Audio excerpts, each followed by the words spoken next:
Thursday. It is History After Dark. And now, if you're on YouTube, you should be here with us on YouTube as well. So hopefully I am both your ends.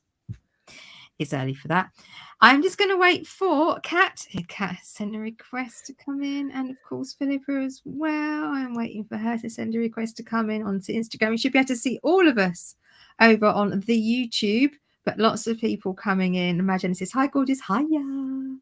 I'm just waiting for everybody else to come in on the other end. Here's Philippa's request. So hopefully, in just a moment, you should have all three of us, wherever you are in this equation. So. Yes. Ta-da! And for my next trick, I will let someone else do the speaking in just a moment. I just want to say hi. Thank you all so much for coming down. We're really, really pleased to have you with us.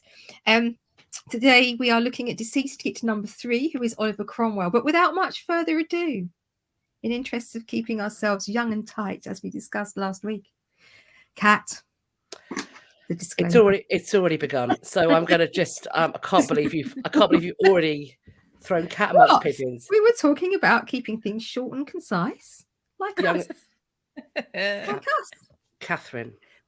I'm not angry. I'm just disappointed because it's pre-disclaimer. Friends, you may. I sound nasal. I've got some form of plague. It feels historical. I feel wham.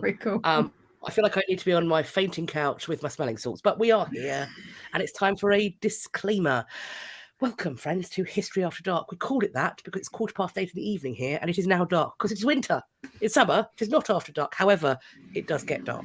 We like to talk about historical things. We like to share some information, some historical facts, but we also like to go on the spicy side of things. We like to lay in the gutters of history, but look up at the stars. We like to talk smut, do some swears. Essentially, this is a space we can let our freak flags fly because we are very well behaved on all of our other social media platforms.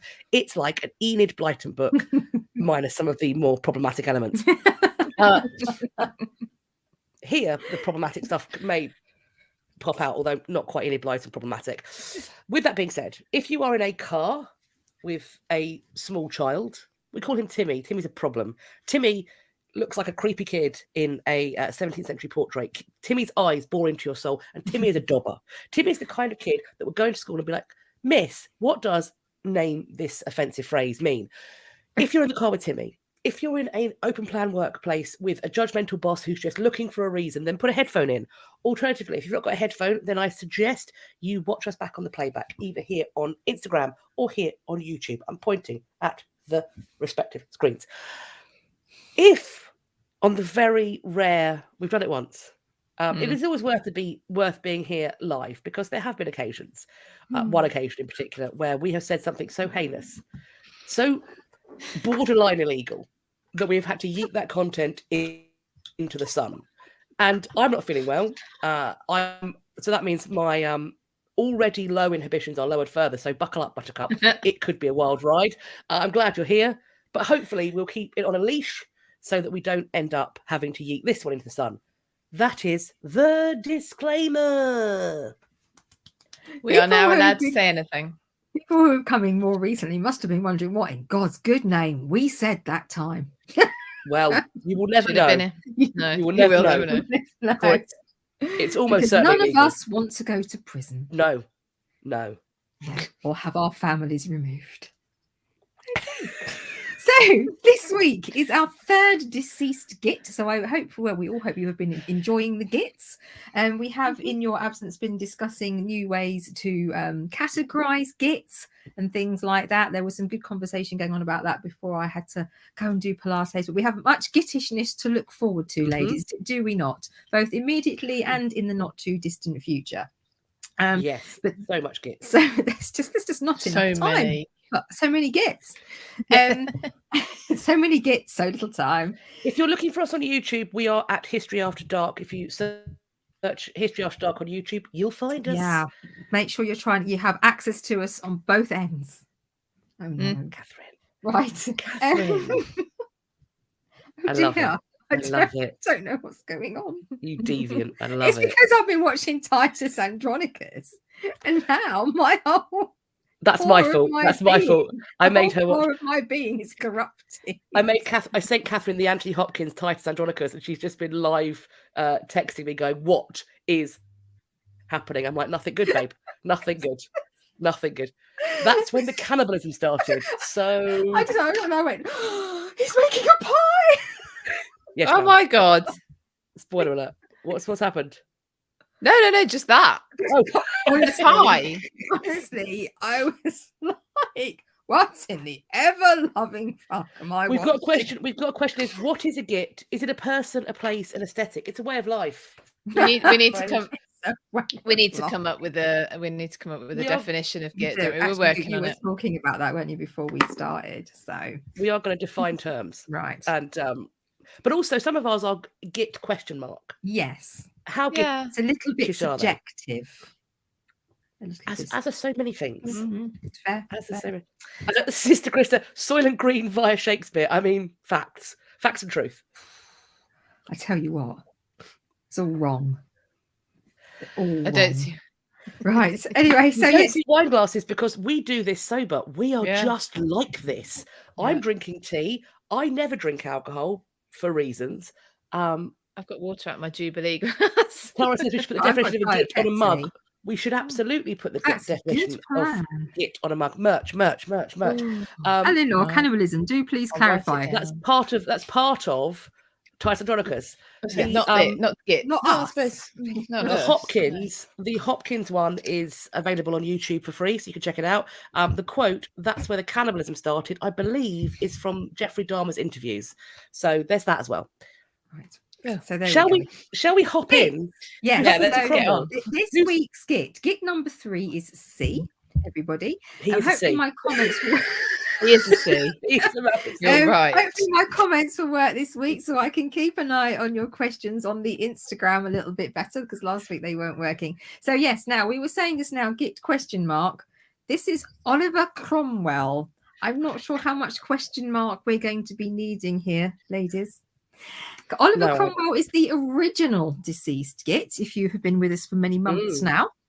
Okay, this is where this concept of it's the primary git, which is not to say that in the competition of all the gits that he will win.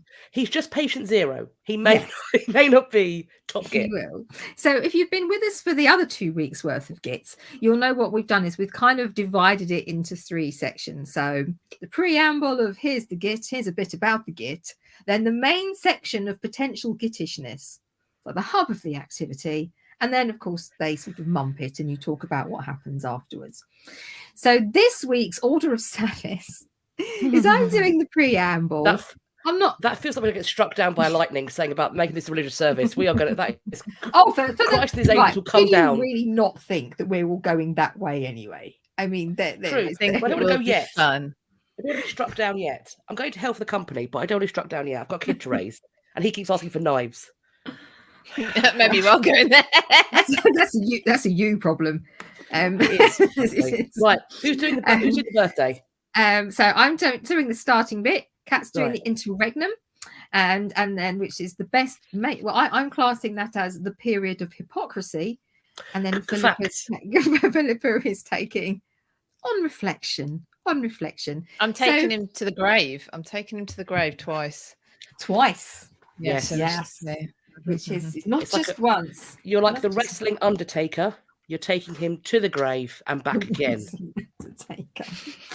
Right. So I will make this as sort of as interesting as I can, because some of it's a bit facts and figures-y, but obviously what we're expecting, I'm sure, is this sort of changing perceptions on the importance of different elements of religion that cause so much turmoil within this period. And like everything else, this is what a lot of this stuff boils down to.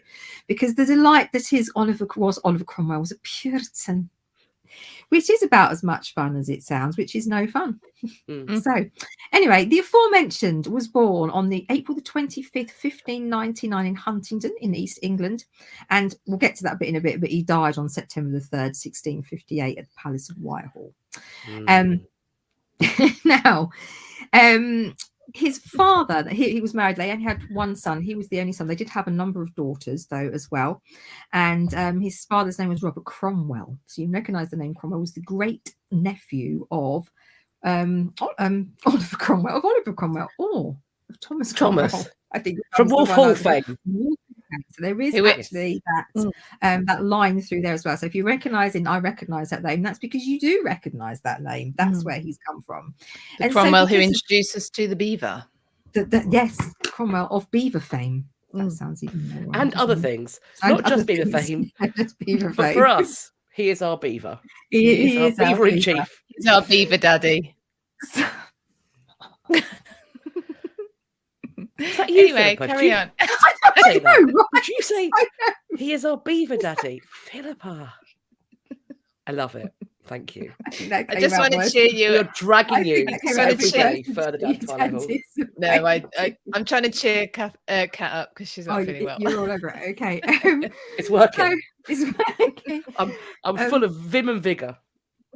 Oh, okay then. So because of this line that our little Oliver Cromwell would very much have been around his grandfather and his father when they were in the hunting lodges and things around Thomas Cromwell, because obviously we all know that Henry VIII loved his hunting and his lodges and things like that. So he would have seen that, and also his family would have come into some lands via the dissolution of the monasteries. So he had some of that stuff going on. So there was a little bit of land, a little bit of sort of that type of thing going on, helping to put this family and keep this family on the map a little bit as well. And his father, Robert Cromwell, had been a member in one of Elizabeth's parliaments.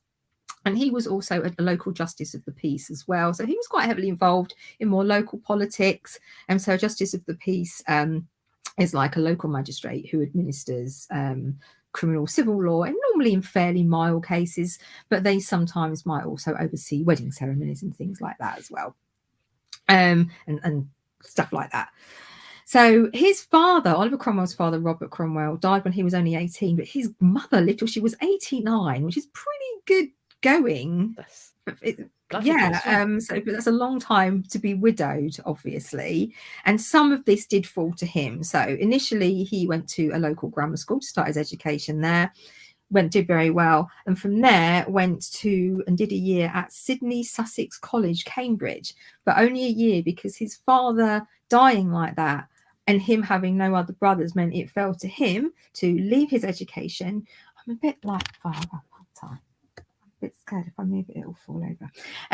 But he had to go and become the carer basically for his mother and his sisters. I got very different figures on the numbers of sisters and things, so I kind of just went, there are some sisters. You can figure that out by yourselves. I know you can. I know you can do it. So he had to go and do that. However, there seems to be some evidence that he studied for a while in Lincoln's Inn in London, and he got some law background. And in August 1620, his daughter married Sir James Bourchier. Is it Bourchier? One of those. Yes, one of those. A City of London merchant. And they had 5 sons and 4 daughters. So going for it. Oliver Cromwell was going for it. It's a lot of fun for a Puritan, wasn't it? It's only fun. Well, he might have been a Puritan then. His Puritanism comes in later. It does actually when he's 30. We'll come back to that. Yeah. Well, sort of. So what have I got here? So he had, because of the type of education that he had and everything like that, and obviously he'd seen all the stuff with the dissolution, he was starting to form quite a sort of idea of what he felt was right or wrong. He had this big concept of the original sin and the fact that he was a sinner and all of these types of things, and his education really gave him this powerful sense of that, and he felt that he had a real responsibility from God to the people around him, to those he cared about, his fellow man, and he cultivated a strong sense of evangelical Protestantism. You see, if we were drinking, I would not have been able to say that. There's a lot of syllables there. There was. It wasn't easy. I'm not going to lie to you. So as he got a bit older, he kind of went through a lot of emotional or psychological struggles regarding his faith and what he thought was correct, what he believed in, how he thought he should conduct himself, how he thought the country should be conducting himself. And when he hit about 30, he kind of found a more sort of steady road and where he wanted to be. But he still had a lot of sort of questions, answers, but he settled down and he learned that he was a little bit special. He started to feel like maybe he had been chosen by God, And this really helped drive some of the sense of sort of religious fervour that we'll see coming up. He believed that Christians could get to God directly via prayer, but the clergy should be preaching to the laity to inspire them. There should not be structured prayer. You should also, people should be electing and choosing their laity, their sort of priests and things like that themselves. It shouldn't just be done through the church. People should be able to come together as not continuities, congregations. Thank you. And pick the people that they wanted to do these things, and they should be able to pray ad hoc as well. He's looking, as we've seen before, when people was now coming, we're moving into the Reformed faith and moving away very much from this is what it says, so you have to do it this way. The Bible says that you've got to do that. This was very much about you preaching to the laity, but they were getting a say over who would do that for them. They were being able to take away from sort of the idolatry and the set routines and doctrines and things like that. And he was really starting to sort of believe, so you can see where you've got all these different types of different forms of like Reformed faith moving away. Now, initially, there wasn't really anything suggesting that he had huge issues with Charles I's financial and social policies. But over in East Anglia, where he was quite dominant, there was a lot of preaching of ceremonies going on. He was standing up against the king and Archbishop William Laud. And there were links there with Puritan groups in London. And there's some suggestion that he did actually go, even at this earlier stage, and do some underground preaching in terms of how evangelical belief should be and how inappropriate he thought the actions of the king were and things like that. And he began to get quite outspoken in Parliament. So some of you may know about the different types of parliaments we saw in King Charles I's reign. One of them was called, it's the Third Parliament of 1628 to 29, was where something was issued to the king called the Petition of Right. So like a lot of these things, it's a little bit complicated. But you see parallels with broadly, with the charters and the things that have been held against kings and stuff before, where they've said, so the Parliament of Right wanted to take Charles and say, we want to settle all the complaints that we have had about you as the king, and doing things like, non-parliamentary taxation, because that was always a big one, wasn't it? Not calling Parliament to get the money you want for taxes. So we had non-parliamentary taxation going on and imprisonment without trial. So they wanted all these things to stop. And obviously, Oliver Cromwell was very much on top of this. He agreed with some of the stuff that was going on. He didn't disagree with everything that the king sort of stood for, or the monarchy stood for at the time, but very much he was against a lot of the things that people were getting involved in. And he was very critical of the sort of the structure of the church. Anything like the high church party. So again, he didn't have an issue necessarily with there being a church of state, but he had an issue with the people that were running it. He didn't like how they were running it. He felt that it was it had too many oh God, my words are not coming out, so they. It was too structured. There were too many limits imposed still on how people could worship when they could do it, the people that did it for them, the methods that they needed to use. It was all sort of far too structured for him, really. So he criticised the Bishop of Ely heavily, who was the leader of the High Church Party, which sounds quite fun, and in the House of Commons, and he was a member of a committee to have this guy looked into, basically. So he's getting these little bits of power to help looking into the people that you need to look into to get rid of them, to start to forge your way forward.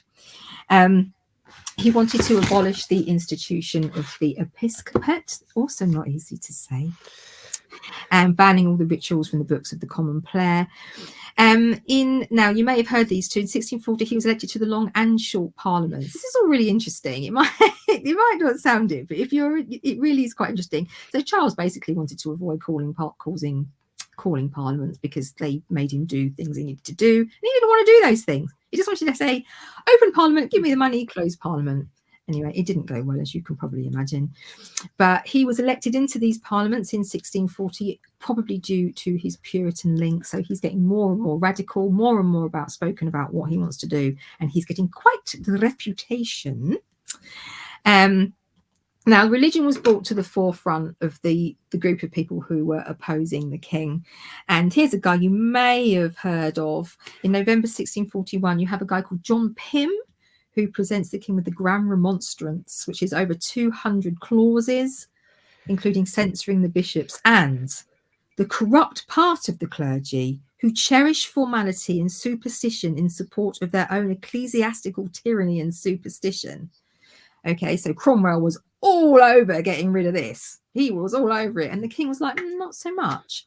So they came to a little bit of an impasse about this. It was not going well. And now you really see the start of these two factions really, really breaking through.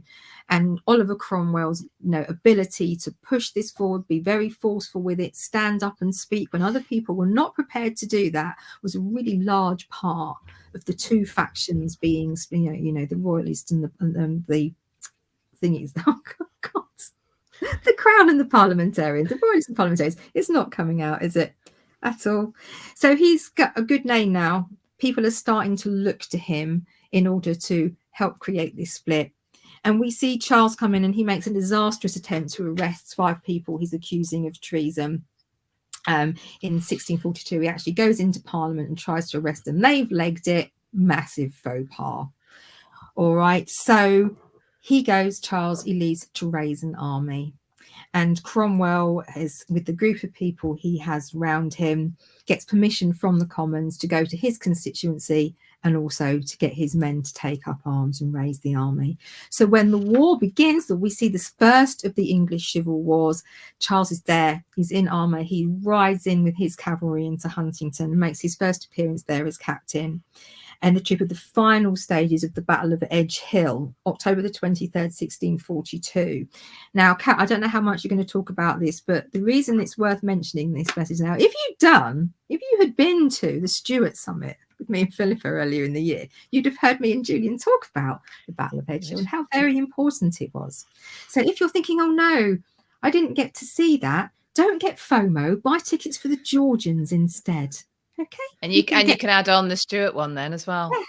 Yeah, I can see get both. You see what I did there? I like what you did there. But basically, the Battle of Edge Hill. Speaking on both of them as well. Yes. See, yeah. So the Battle of Edge Hill really should have been quite a decisive parliamentarian victory, and royalist victory.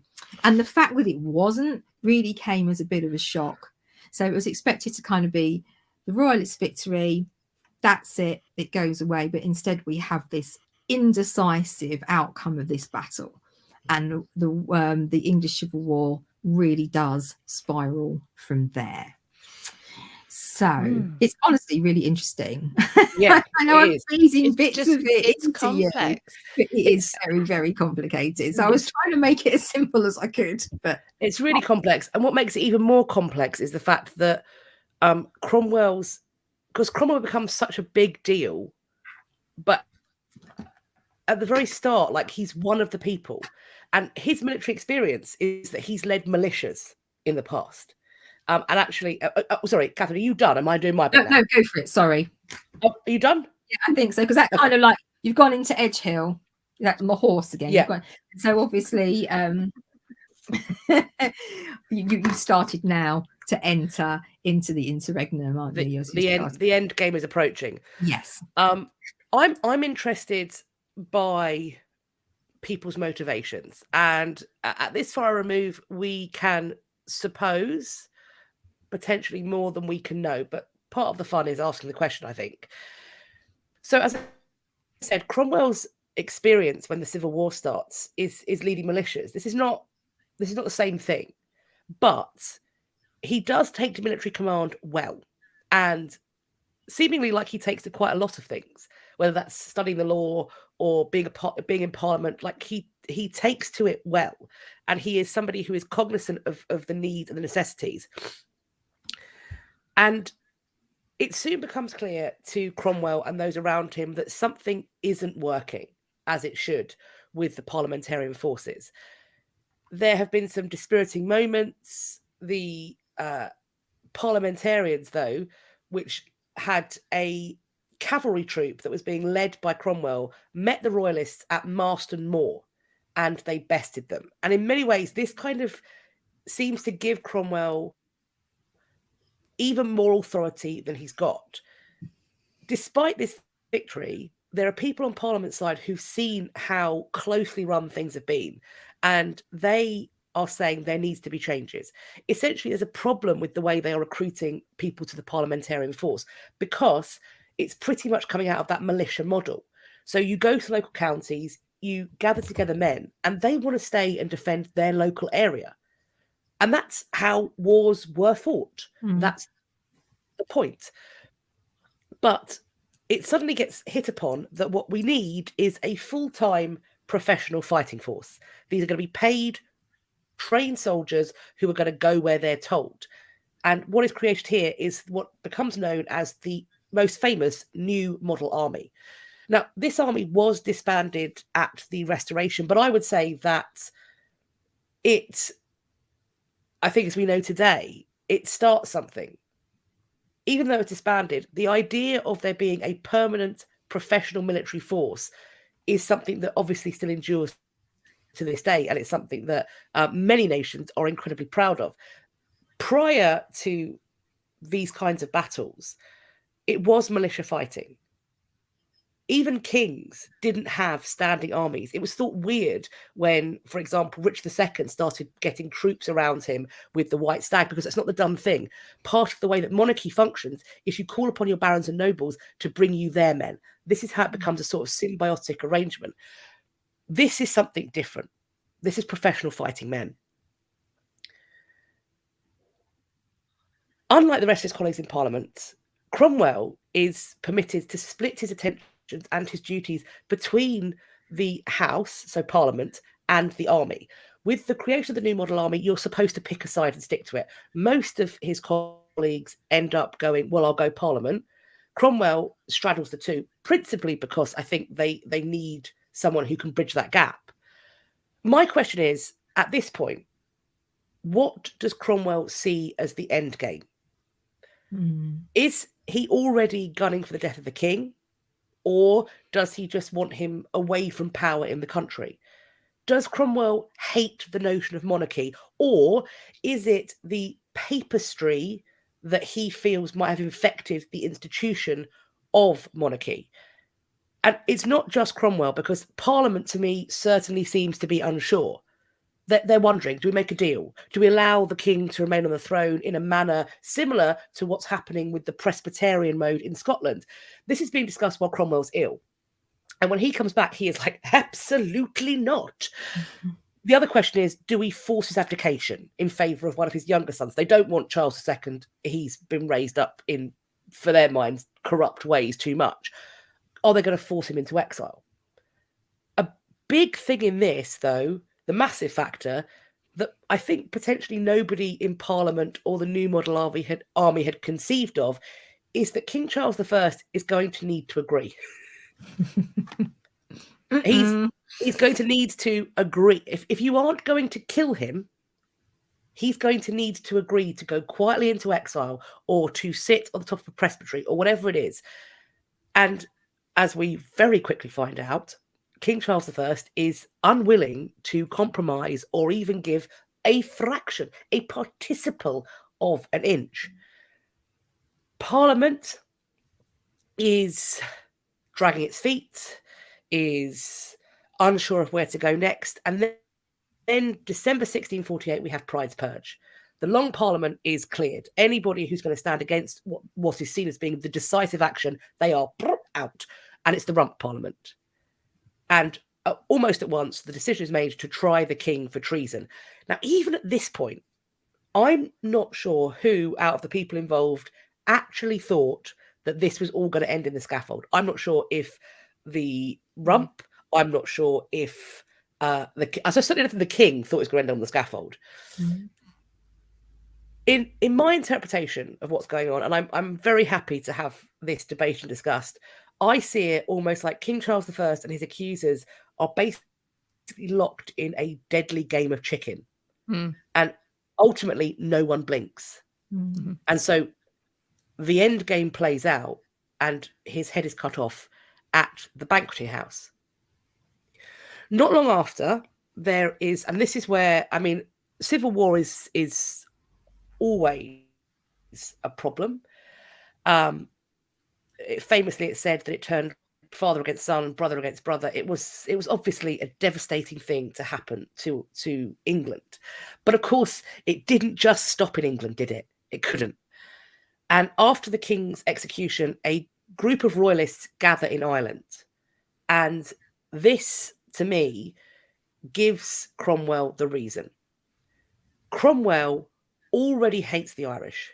He thinks they are fully infected with papistry, that they are the problem of Roman Catholicism, and he is looking for a way. And Cromwell does get the blame for what happens next. The violence that is perpetrated in Ireland includes some that allegedly involve civilians. And regardless, it was intense. There is a story about a group, some say just soldiers, fleeing violence. They go into a church. Now, there are conversations about how this is the normal way to conduct war. I think that the breaking of sanctuary in this way is I really question who can say this is okay. The other argument is that Cromwell doesn't order it. But what happens is that these people fleeing from the fighting, they are barred in this church and the church is set on fire.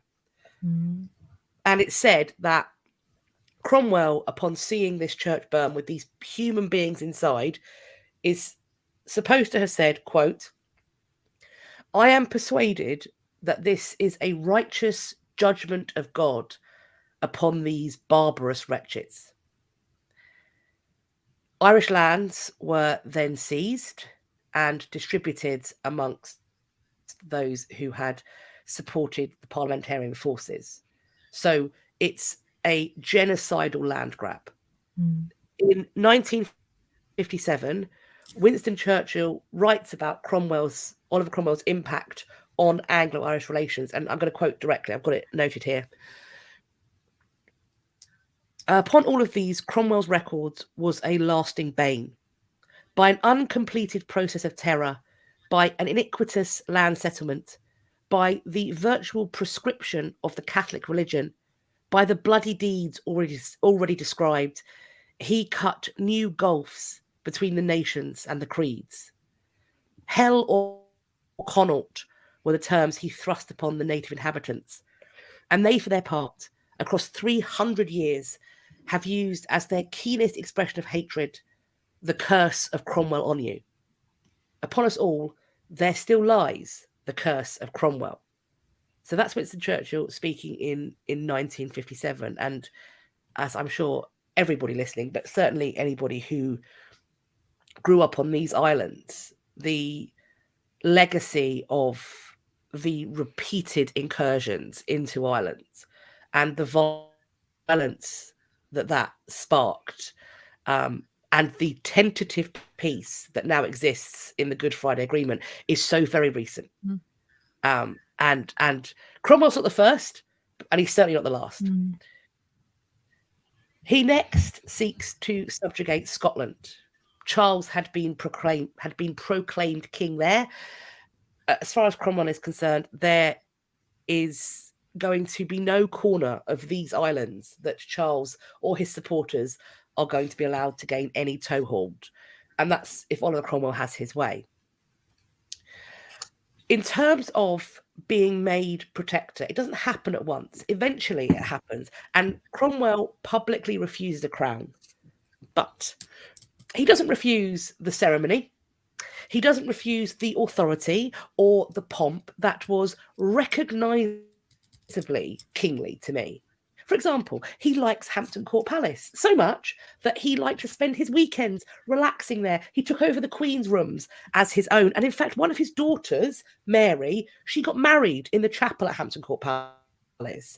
And through her marriage, she became the Countess of Fauconberg.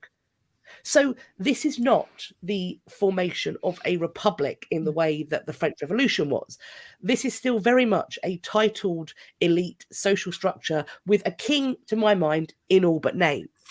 I think additionally, the fact that there was this ultimately abortive attempt to install Cromwell's son, Richard, as his successor is another clue that this notion of a republic is far more monarchical than it would be willing to admit. This plan is ultimately a failure, and Tumble Down Dick is removed. Charles II, the Merry Monarch, is invited to occupy his father's throne. There are many atrocities that are perpetrated during the interregnum, and I think obviously the things that happen, the violence that happens, particularly in Ireland and Scotland, especially in Ireland, is standout. But in terms of the cultural life of this nation, and maybe I care about this more than most people because I'm a Shakespeare scholar, but if you find our overindulgence and over-reliance on Shakespeare to be a little bit galling, blame the interregnum. Blame the interregnum. Throughout the second half of the 1500s, indeed throughout the 1500s, we had in this country a flourishing poetry scene. The English sonnet is originated by Sir Thomas Wyatt. We have this gift for poesy. We see the start of some professional playhouses built. William Shakespeare does not stand alone. He is joined by the finest writers, I think, of many ages. Marlowe, Johnson, Dekker, etc. And they encircle London and in some cases play in London, and they shape the identity of this nation. And the closure of the playhouses by the Puritans stops that progression in its tracks, stops it.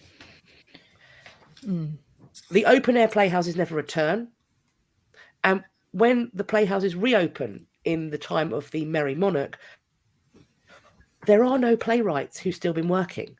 That's going to need to gear up again. So once again, we have more decades of Shakespeare.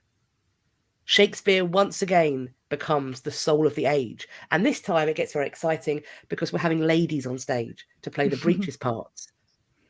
And that, I think, cements Shakespeare as being something, a pinnacle. He is a pinnacle because the development of the art scene is interrupted.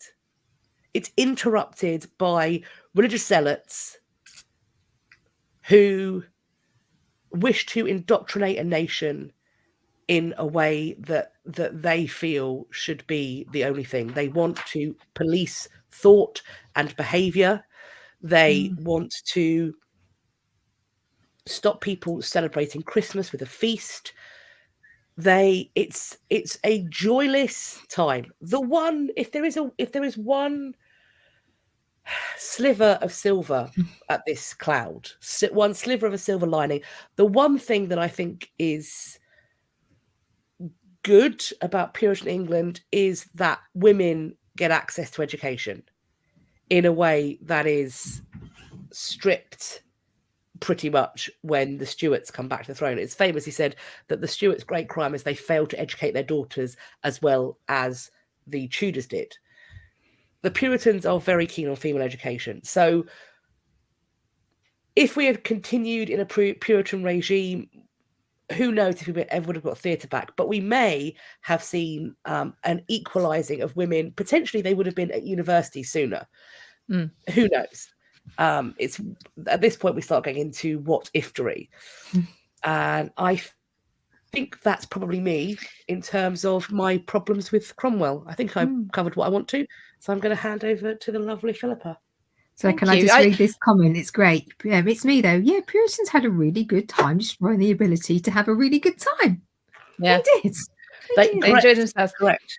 And actually, so when I was looking up various stuff, I did actually come across some of the stuff about the theatres. And you mentioned earlier, Catherine, about the failed attempt of Charles to arrest these 5 MPs, and basically all went to shit after that. He was away. So that it was only September 1642 that the first order for stage plays to cease was put into place. It's very short, but it actually, and this is interesting with you saying, Kat, there about, you know, policing thought, policing gatherings and that kind of thing. They actually there's a veneer of, oh well, we shouldn't really be doing plays and you know, fun stuff now because there's a civil war about to break out and it's going to be very nasty and bloody, and you can't be going to plays. That's not really necessary, and you're going to attract the wrath of God if you're going to be doing, you know, stuff like that. And they do it by February 1648. And then further, I think February 1648, they're bringing in actual penalties, punishments for people putting on plays, people watching plays. They're actually putting into ordinance. What will happen? So if you go and watch a play, 5 shillings. Your penalty is 5 shillings. Huge amounts, you know. So I thought that was really interesting that they'd begun with this sort of veneer of, this is good for the country while we're in a bad time. And we actually have to bring in punishments because people aren't buying that story. But plus ça change, eh? I was going to say, are there any other periods in history where that might have happened? Yeah. Should learn, shouldn't we? So let's get on to Cromwell. Now, there was Cromwell's death, should I say? So there's we've talked lots about of hearts coming up the screen at that point. Just like to put that in there. What's good for Cromwell and what's not good for Cromwell? Well, we have Cromwell being buried twice. So let's get on to that. So Deserves it. It's just detention seeking, isn't it? Detention seeking. So he died. Of course he was double ceremonies. What not? As well, the one he didn't want. The first one. I'm not actually sure if the first one he wanted. But anyway, let's get on to that. So he died 3rd it did mean he was dead, I suppose. Yeah. 1658. 3rd of September 1658 he dies. It's possibly of something related to sort of kidney disease, complications with his kidneys, because they talk of him being poisoned and potentially sepsis. Now, he refuses any treatment. Now, I've got no idea whether treatment of quinine, which is was called Jesuit's bark, whether that would have done anything. I've got no idea. But he refused that on the basis that it had been discovered by Catholics. So it's like, could help, but no. He wasn't going to. Oh my God. Or his God, or someone's God. He's in a cult. He's in a cult. So someone's God. So he dies. So, like I said, the 3rd of September, that's actually the anniversary of the Battle of Worcester, which was the final battle of the whole English Civil War. So he dies on the anniversary of that, like you say, at Whitehall. He is laid in state. So that's to sound very much like a monarch. Now, of course, it's kingy, isn't it? It's a bit kingy. Now, of course, he had been offered the position of king and decided, in fact, I think the majority of Parliament wanted him to take the title of king, and he refused. And I've seen different accounts as to why. But Simon Sharma says basically he saw himself as working for God, not being a god, and therefore king was not a position that he felt he should actually be taking on, even though he enjoyed the trappings of it. So this first funeral, right? On British Online, I think it is British History Online, you can actually look up Cromwell's death and the funeral order. It's 14 pages long, most of which is the listing out of the funeral procession and who attends the funeral. It is humongous. Just to give you an idea, so we're talking 1658, £60,000 this funeral. Wow. It's a state funeral. It's a state funeral. A full-on state funeral. Yeah. The effigy is dressed in purple cloth, got a cloth of gold, velvet, ermines, the whole lot. And Wow. and his coffin is pulled on a carriage drawn by 6 feather-plumed horses. They really went for it. He had the funeral procession was based on that of James I. So they were using that as a template. But his body was not in the coffin. Did you know that? I did not know that. I did not know that. Why?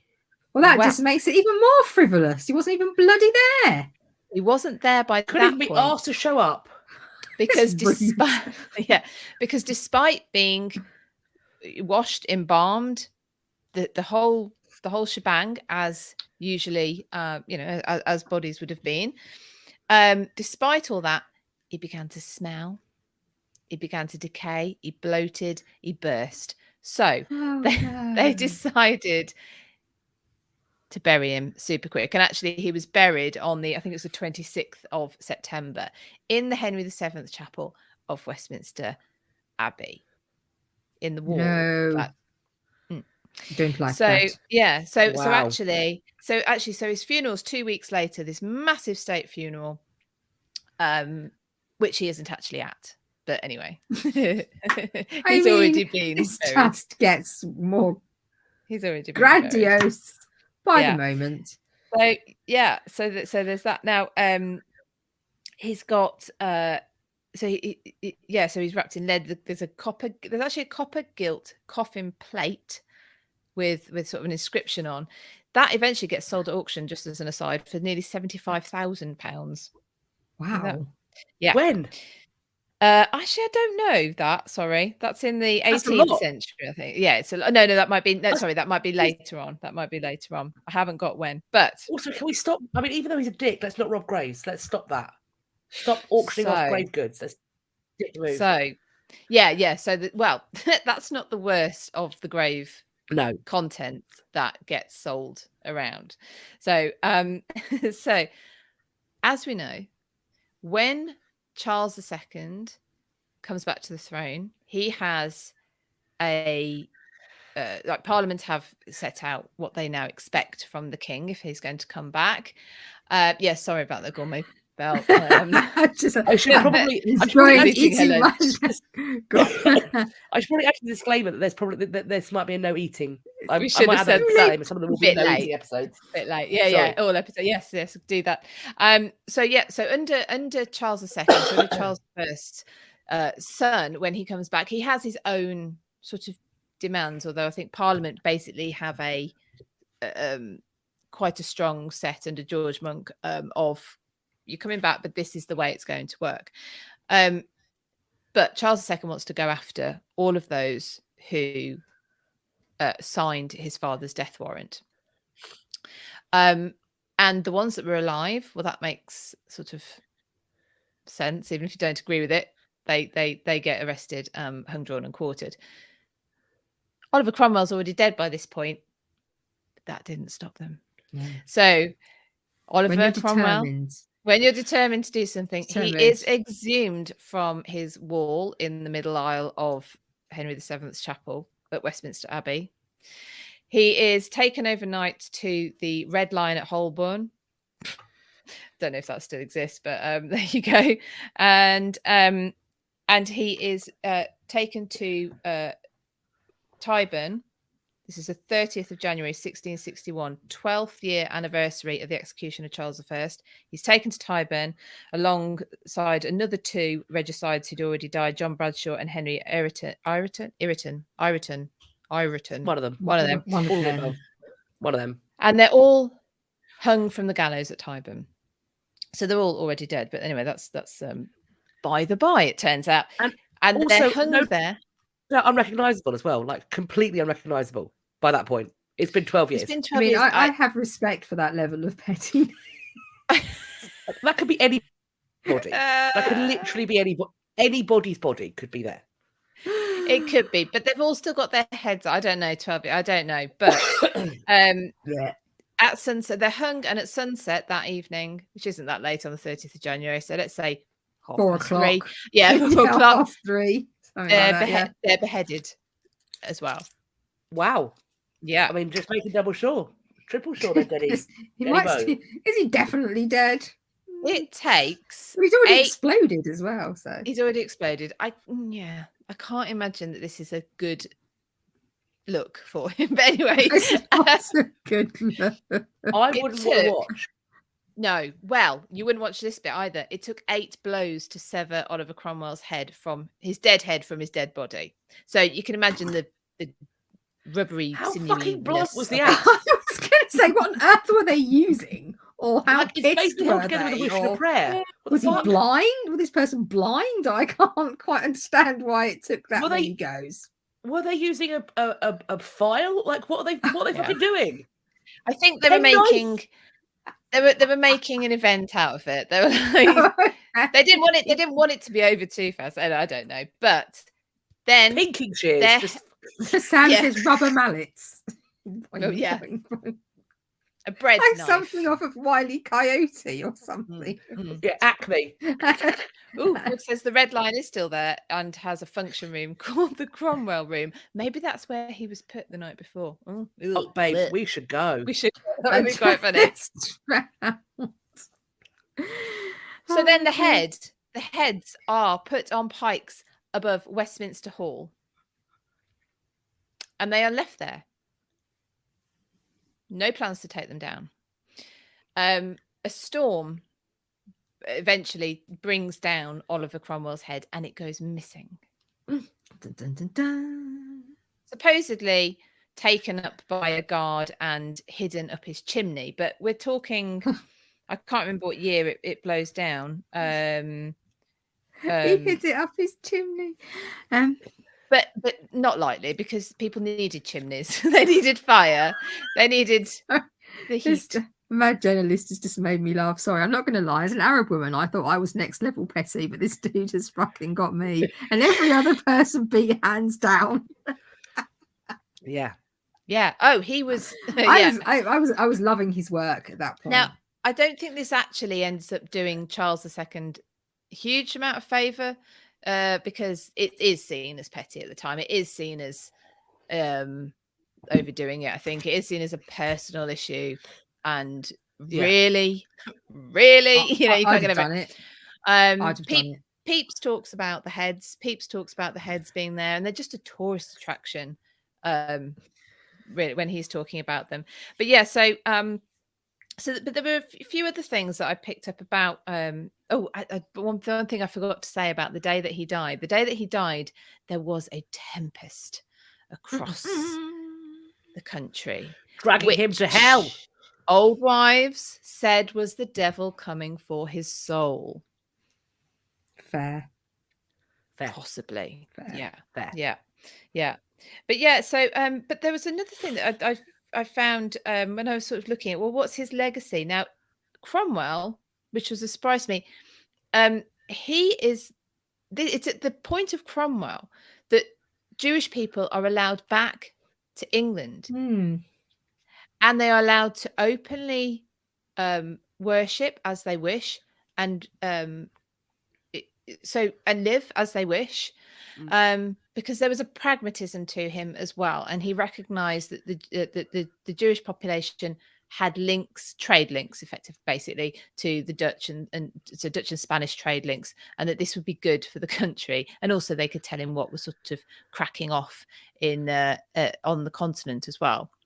Yeah. But that was a bit I'd never heard about of him, so that was that is really that's sort of seen as one of his legacies, is that the Jewish community was allowed back. They'd been banished 350 years before. Yeah, but the first. Yeah. The first, yeah. So however long ago that, and whatever math that is. It's maths. 1350. A while. I think. Yeah. Wow. So So those but I thought his death, I thought you might like that.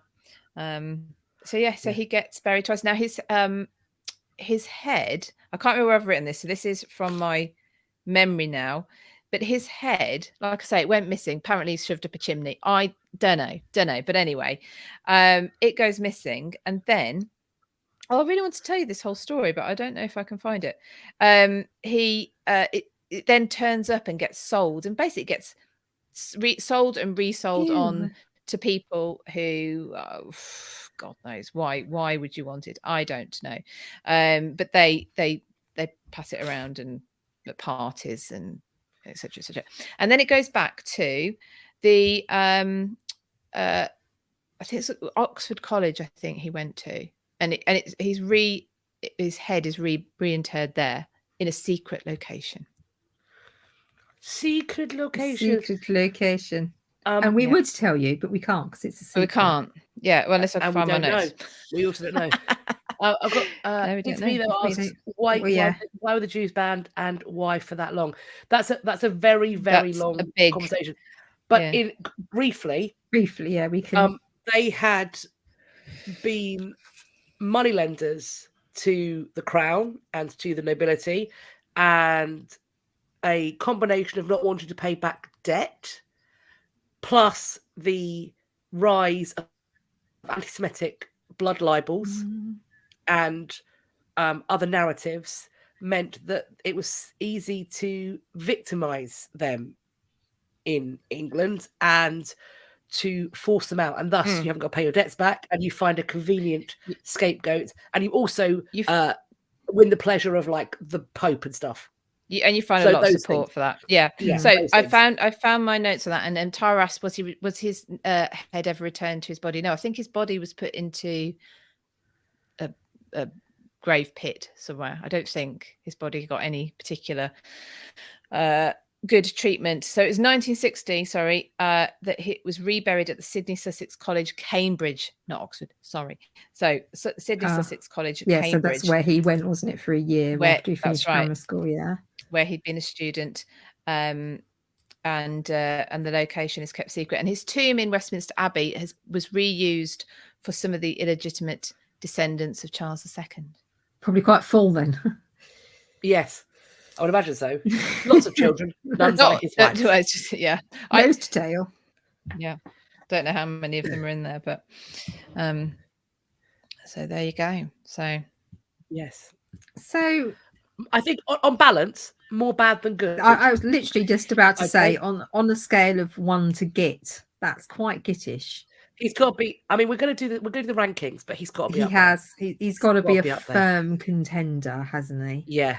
I mean, we haven't even talked about, which is where we normally talk about Cromwell as his legacy, is I suppose because we can't blame just him on his own, is the decimation of so many of our castles and inside our cathedrals and churches. And our crown jewels. Oh, the crown jewels, yes. Like I think one of the only things we have from pre-Cromwell is the coronation spoon. That sold off or melted down every other fucking thing. Yeah. Every other fucking thing. Everything was reminted for Charles II. Which is what then stolen by Colonel Blood. So when me though, we will come back to your question. Sorry. So when I hear about Cromwell not necessarily being anti-monarchy, but being anti Charles, that his sort of this standoff he has with Charles I just ends up going too far, but it's Charles I he has the issue with. That doesn't explain to me why he gets rid of the crown jewels. No. I think he's looking to raise funds. Yeah, that's what I think he's looking to do. He could have sold off. He could have sold off some of his palaces. No, he likes to live in those. Yeah. Windsor. Live in the palaces. In the pleasure palaces where he can sit around plotting ways to stop people enjoying themselves, because that's not godly. No, only him, because he is, he's God's servant, so he needs to put his little trotters up in the Queen's apartment at Hampton Court. Age of 30 that he was special. Don't they always? Don't they fucking always? He had a crisis. He had some kind of health, possibly physical, possibly mental, possibly both crises. And he came out of it being like, I am a special little flower. Fuck off. Fuck off. So look at what you did, Bellend. He is God's Bellend. He is God's Bellend. I found truth and facts. We've actually found specifically who God's Bellend is now. Yes. Well, there's a few actually. He's one of them.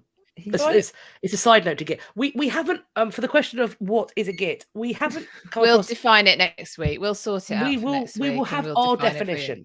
Other definitions are available. We will pick ours and we'll go with it. Correct. Yes. There you go. I don't know Tara's. what it is. But There you it will go. be correct. Tara said. Well, let's have a look. Tara said an unpleasant or contemptible person.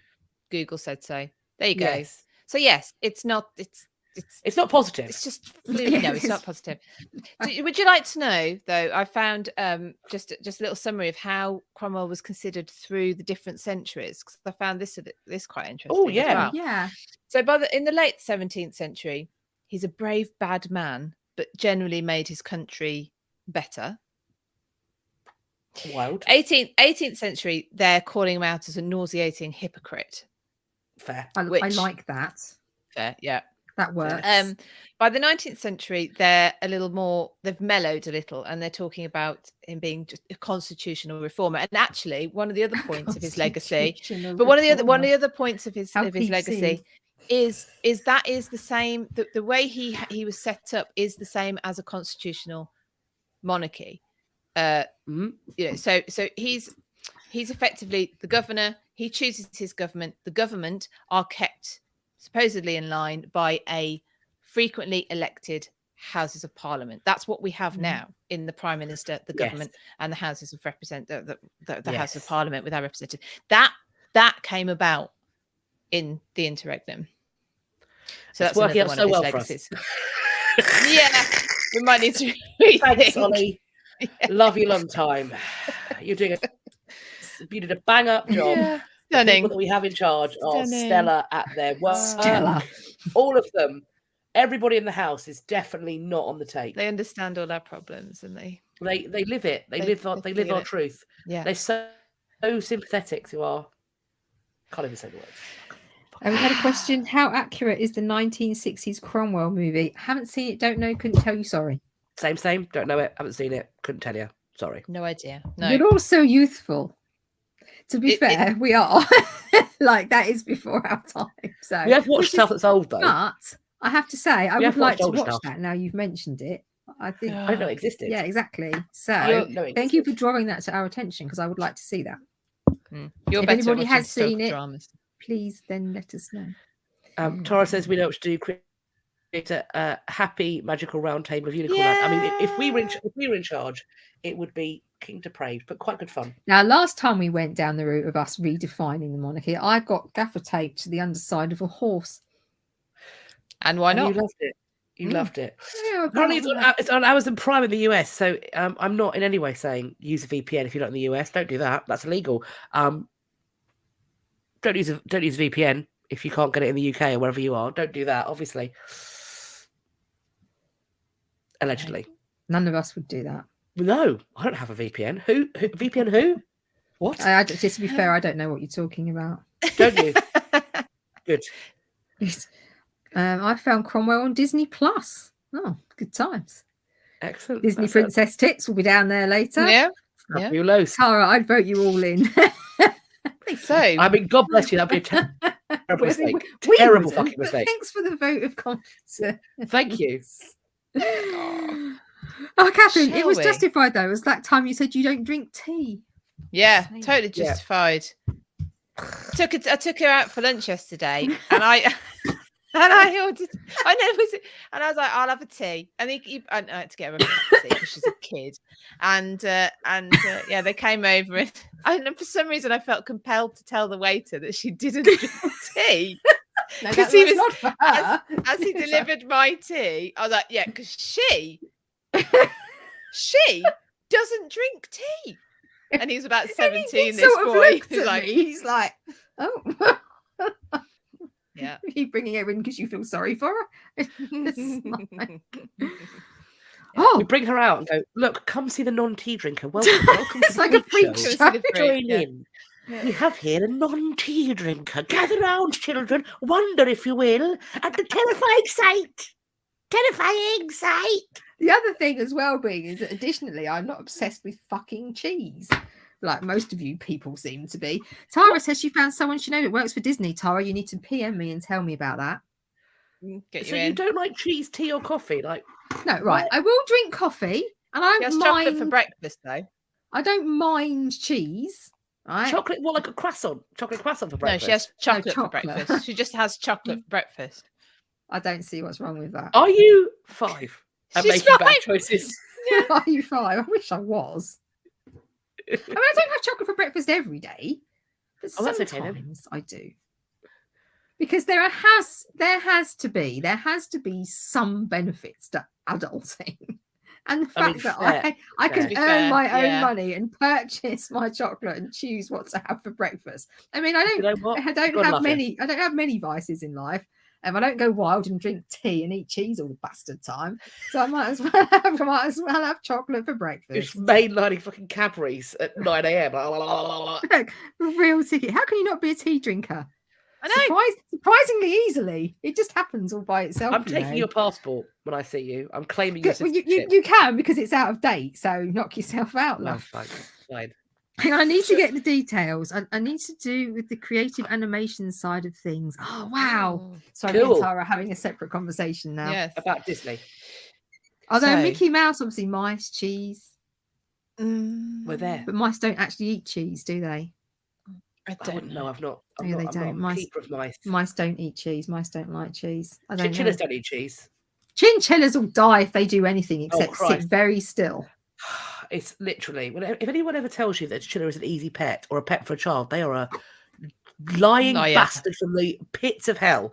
A chinchilla is the hardest animal to keep alive. Seriously, you can't get them wet, can't feed them the wrong food, can't get them too hot, can't get them too cold.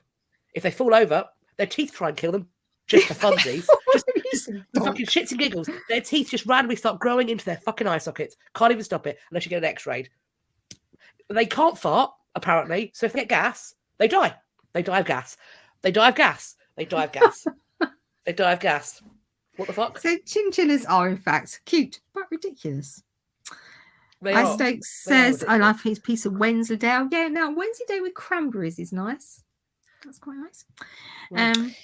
Tara, you can have cheese and chocolate in the same mouthful. Now they tried that with Philadelphia spreadable cheese, didn't they? Ugh. And that went down about as well as the cold sick. Yeah, pretty much. It was that. similar. It was a similar. Similar to I Candida 672. My husband and nephews don't drink tea. Thank you. I don't drink coffee, so you're not alone. As for chocolate cheese, hang on, it's disappeared off my screen. Chocolate. As for cheese, yum yum. Cadbury's for breakfast. Way to go. See, thank you very much. Someone loves my work. Cardine says chinchillas are basically gremlins. Then you can't get them wet. Yes. They have to bathe in sand. Fuck. What the fuck? That sounds itchy. What did you buy? I made a mistake, and I love her. She's a little psychopath as well. They bite.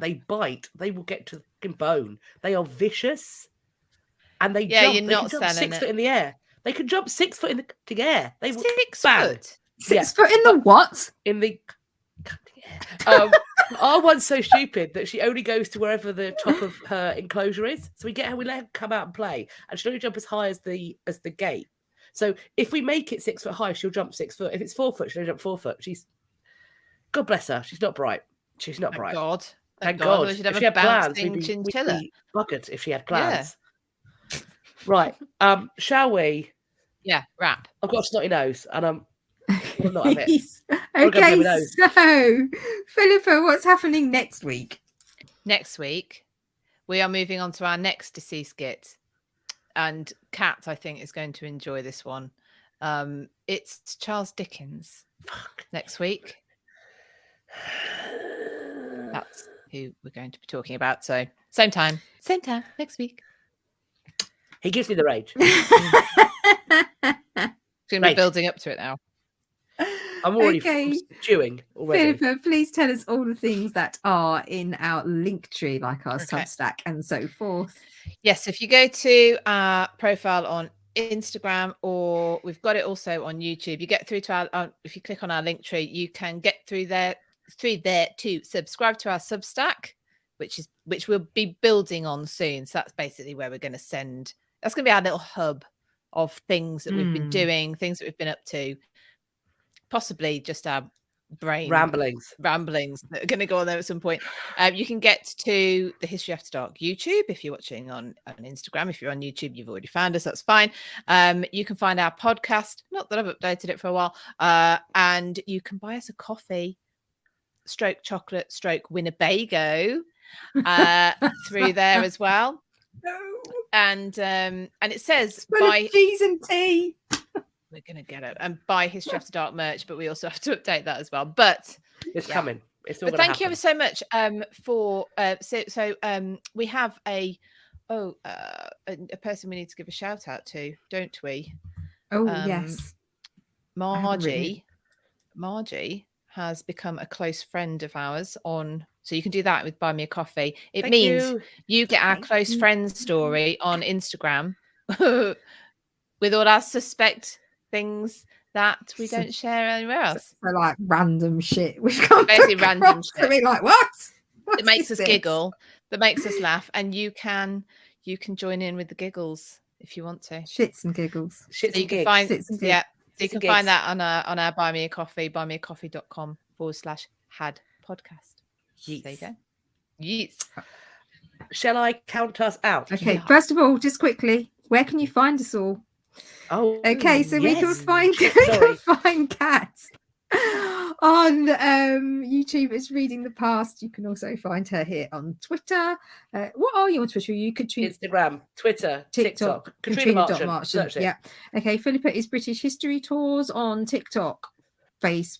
Not Facebook anymore. Do you still do the Facebook? Yeah, I'm on there. Yeah. YouTube here on Instagram, and you can find me, the Historical Collaborator. I'm here on Facebook, and that's it. We'll leave the YouTube thing for now, I think. So if you need any history collaborations, you know where to find me. Appropriate ones. Well, I don't know. I'm open to suggestions. Sort of. Why not? Let's leave that She's there. a game girl. I am. She's always game. I am. Game for laugh. Isolation triggers can be triggering. Okay. Well, on that note, thank you so much, everybody. So yes, it's something that was going to come out so wrong then. Yeah, I'll count it out. We'll see you next week for Dickens. 3, 2, 1. Bye.